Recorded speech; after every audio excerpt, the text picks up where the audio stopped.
ये मेरे पीछे जो स्टेयर्स है वो दुनिया के सबसे फेमस स्टेयर्स है, लेकिन क्यों? Give me a moment to explain.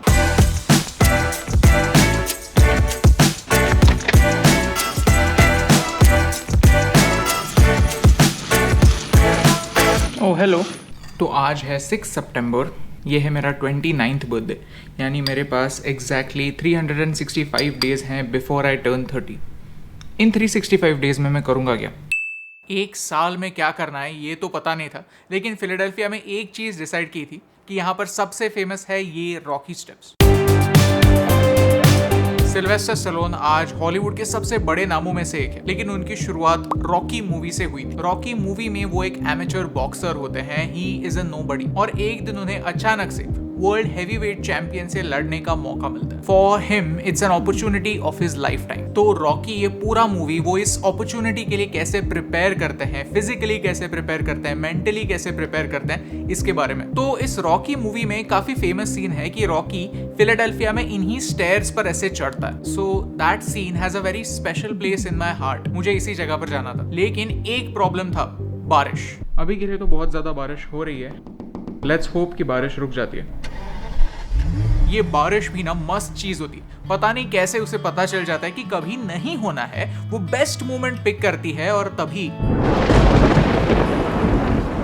बहुत ही उदास मैं चल पड़ा बैकअप प्लान की ओर, म्यूजियम्स। फिलाडेल्फिया अमेरिका के इतिहास के लिए काफी फेमस है। इनफैक्ट वहाँ के इंडिपेंडेंस मूवमेंट की वो कैपिटल हुआ करती थी, और अमेरिका की हिस्ट्री जानने के लिए, समझने के लिए इंडिपेंडेंस हॉल से बेहतर जगह नहीं।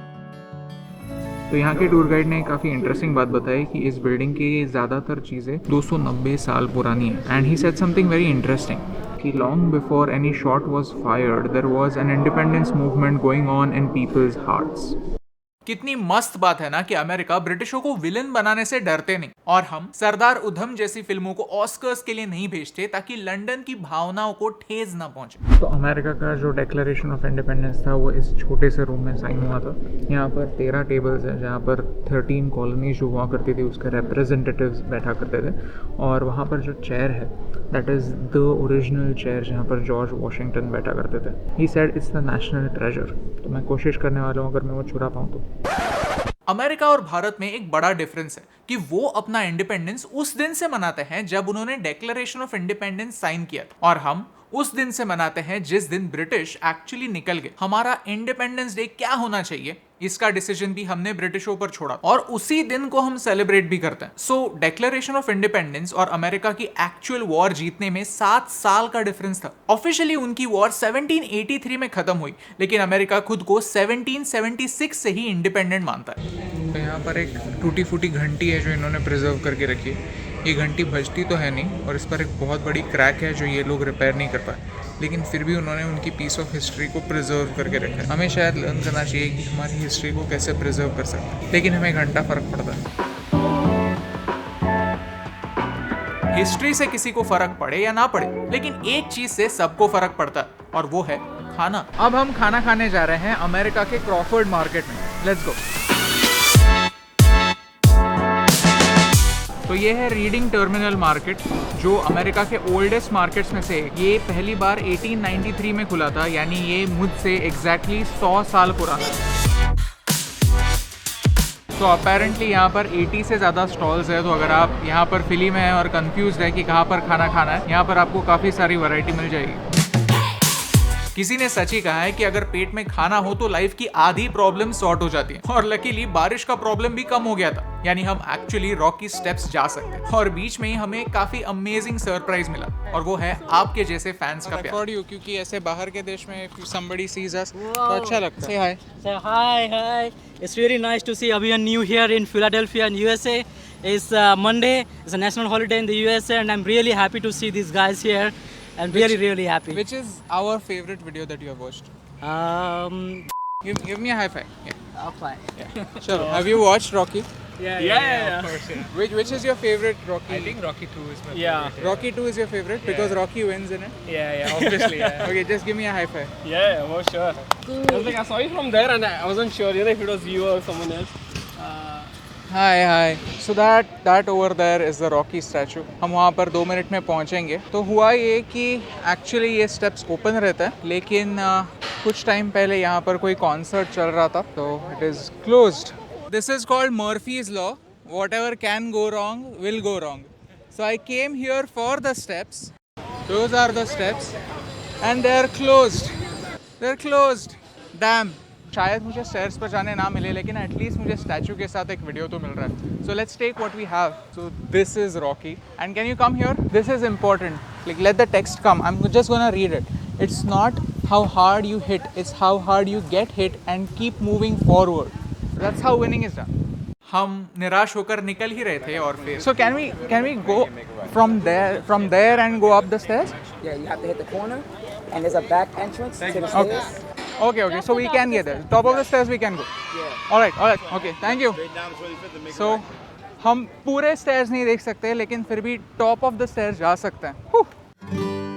तो रॉकी के बारे में स्पेशल क्या है? रॉकी के बारे में स्पेशल यही बात है कि वो मूवी बनी कैसे. Sylvester Stallone was broke. He had around $100 in his pocket. तो सिचुएशन ऐसी थी कि सिल्वेस्टर स्टैलोन को अपने पेट डॉग को बेचना पड़ा because he couldn't afford to feed him. He was broke, he was homeless. लेकिन एक दिन क्या हुआ कि एक दिन वो मोहम्मद अली की एक बॉक्सिंग मैच देखने गए, और ओपोनेंट कौन था? एक रैंडम इंसान जिनके बारे में किसी ने भी कभी सुना नहीं था. लेकिन उस मैच में उन्होंने जो देखा उसने उनकी लाइफ चेंज कर. He saw a random person giving Muhammad Ali a fight of his life.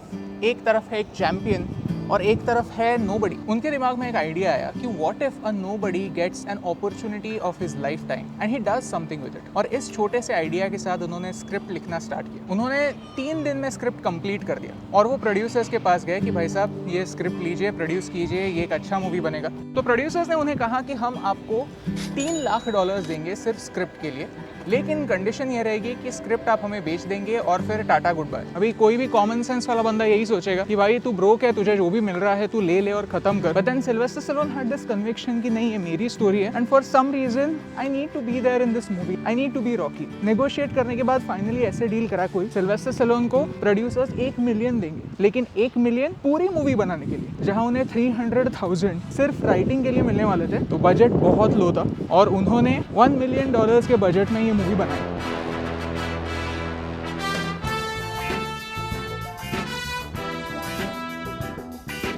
Rocky को 9 अकेडमी अवार्ड्स के लिए नॉमिनेट किया गया, और उनमें से वो 3 जीते, इंक्लूडिंग बेस्ट पिक्चर. अब मैं यहाँ पर आकर एक ब्लास्फेमस स्टेटमेंट करने वाला हूँ कि रॉकी एक ऑस्कर वर्दी मूवी नहीं थी. मैं नैरेटिव के बारे में, मैं फाइट सीन्स की कोरियोग्राफी के बारे में बोल रहा हूँ. तो आज के पर्सपेक्टिव से देखा जाए तो फिर वो आपको इतना ग्रेट नहीं लगेगा. इनफैक्ट रॉकी बैल्बोआ के फाइट सीन्स जो है वो रॉकी से काफ़ी बेहतर है. तो रॉकी स्पेशल इसीलिए है क्योंकि उस मूवी की स्टोरी की तरह ही वो मूवी इन इटसेल्फ भी एक अंडरडॉग. किसी ने भी एक्सपेक्ट नहीं किया था कि ये मूवी बनेगी.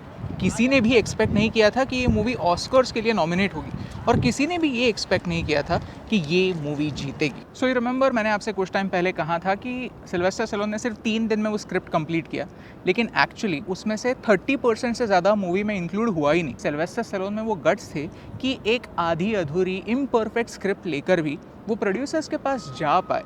और हम में से कितने सारे लोग होते हैं जो खुद पर इतना डाउट करते हैं कि जब तक हम परफेक्ट नहीं बनते तब तक हम कुछ एक्शन ही नहीं लेते. A lot of times perfection is unattainable.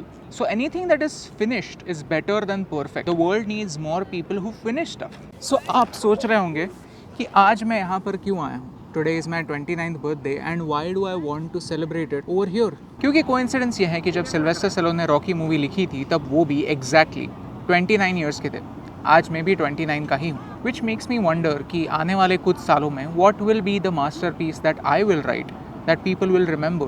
What will be the masterpiece that I will create that will be as monumental as this? So are we going to do the Rocky run over here? Of course we are.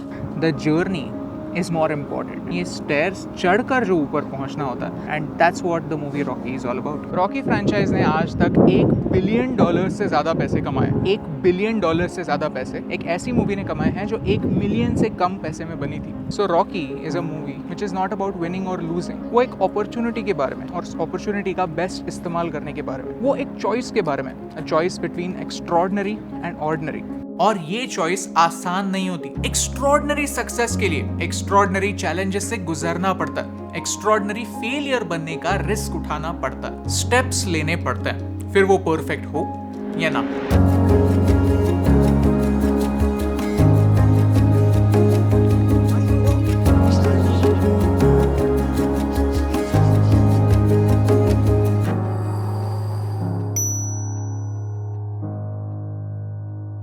Well, if you want to be an extraordinary failure, be an extraordinary failure like the Liberty Bell. It had one job to do and it failed at that, and it still has a museum in its name.